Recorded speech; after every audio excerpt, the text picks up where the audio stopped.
दोस्तों रेट बताएंगे गोल बैंगन का। 150 रुपये का 5 किलो गोल बैंगन, 30 रुपये किलो। ये देखें फ्रेश बैंगन 30 रुपये का 1 किलो, 150 रुपये का 5 किलो फ्रेश बैंगन। आगे रेट बताएंगे प्याज का। आज काफ़ी ज़्यादा रेट है प्याज का भी। 1000 रुपये का 5 किलो, 200 रुपये किलो। आगे पेप्सी आलू 250 रुपये का 5 किलो, 50 रुपये किलो। 50 रुपये का 1 किलो पेप्सी आलू।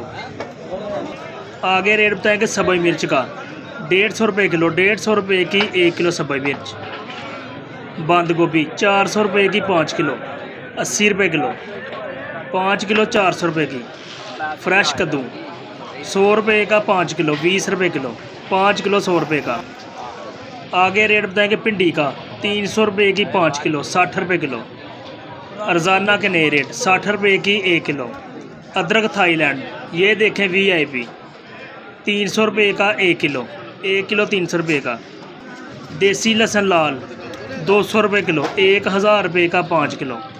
देसी लहसुन लाल